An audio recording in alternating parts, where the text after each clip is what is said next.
बात करेंगे धार की ऐतिहासिक भोजशाला को लेकर हाईकोर्ट के फैसले के बाद माहौल पूरी तरह से गर्मा चुका है। फैसले के बाद हिंदू पक्ष ने भोजशाला के गर्भगृह में पूजा अर्चना और संध्या आरती करके इसे मंदिर के रूप में पुनर्स्थापित करने की बात कही है। स्थल अब मां सरस्वती मंदिर के रूप में स्थापित हो रहा है और दिन भर बड़ी संख्या में श्रद्धालु यहां पहुंचे, पूजा अर्चना की। वहीं मुस्लिम पक्ष ने इस फैसले को बताया है एक तरफा और विरोध जता दिया गया है। उनका कहना यह है कि अदालत ने उनके पक्ष की दलीलों और आपत्तियों को नजरअंदाज कर दिया और सर्वे रिपोर्ट पर भी सवाल उठाए। मुस्लिम पक्ष ने सुप्रीम कोर्ट जाने की बात कही है। फिलहाल भोजशाला परिसर में सुरक्षा को और ज्यादा बढ़ा दिया गया है और स्थिति पर प्रशासन की कड़ी नजर है।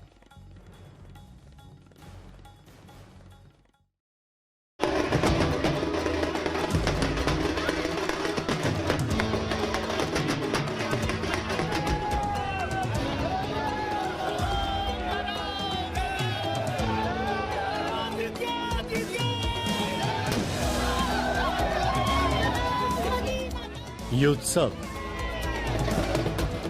ये जश्न,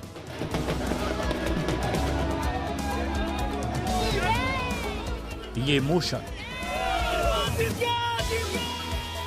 धार भोजशाला पर जैसे ही मध्य प्रदेश हाईकोर्ट का फैसला आया, हिंदू पक्ष खुशी से झूम उठा। ये बहुत ही हर्ष की बात है और हिंदू समाज आज प्रफुल्लित है।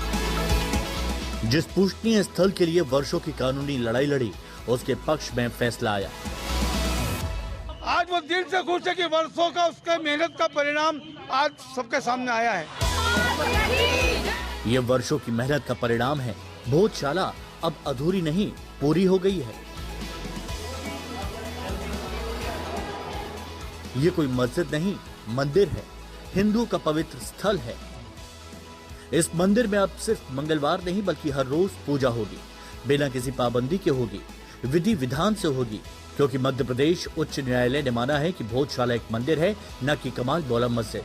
हाईकोर्ट की दौर खंडपीठ का यह आदेश हिंदू पक्ष के उन लोगों के लिए बहुत बड़ा पल था जो सालों से संघर्ष कर रहे थे कि भोजशाला मंदिर है, मस्जिद नहीं।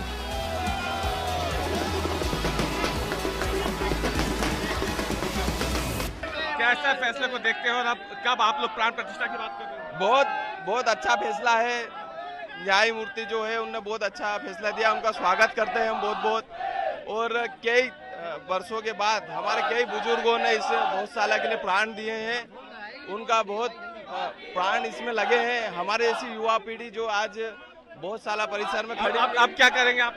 अब यहाँ पर भोजशाला में बहुत ही वाग देवी बहुत जल्द आएगी और विराजमान होगी। यह एक ऐतिहासिक फैसला जो आज उच्च न्यायालय के द्वारा मिला है, ये हिंदू समाज के लिए एक बहुत ही बड़ी जीत है।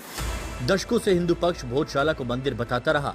इसके लिए उसने 1995 में पहली बार कानूनी लड़ाई शुरू की और अब जाकर उसकी जीत हुई।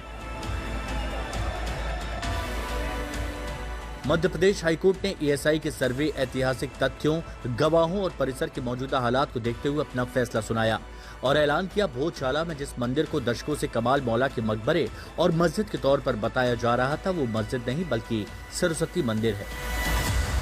वो जो भोजशाला है वहाँ नमाज नहीं पढ़ी जाएगी, वो राजा भोज का मंदिर है। एक चीज, मुस्लिम चाहे तो एक आवेदन कर सकते हैं राज्य सरकार को, तो राज्य सरकार उनको जगह दे सकती है मस्जिद के लिए। एक चीज स्पष्ट हो गई। दूसरी चीज, एएसआई के अधीन ये संपत्ति दी है, एएसआई चाहे तो उसको रेगुलर रूप से हिंदुओं को दे दे।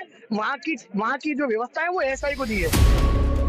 साल 1995 में दोनों पक्षों के बीच मामूली विवाद के बाद प्रशासन ने भोजशाला में मंगलवार को पूजा और शुक्रवार को नमाज पढ़ने की इजाजत दी, जिसके बाद से मामला अदालत में लड़ा जा रहा था। मध्य प्रदेश हाईकोर्ट के 2 जजों की बेंच ने इस विवाद पर फैसला सुनाते हुए कहा कि हमने देखा है कि उस जगह पर हिंदू पूजा लगातार होती रही है। हमने पाया कि उस जगह का ऐतिहासिक साहित्य राजा भोज से जुड़े संस्कृत सीखने के केंद्र के तौर पर इसे स्थापित करता है। इससे धार में देवी सरस्वती को समर्पित मंदिर होने का पता चलता है। इसलिए उस इलाके का धार्मिक चरित्र भोजशाला माना जाता है, जिसमें देवी वाग्देवी सरस्वती का मंदिर है।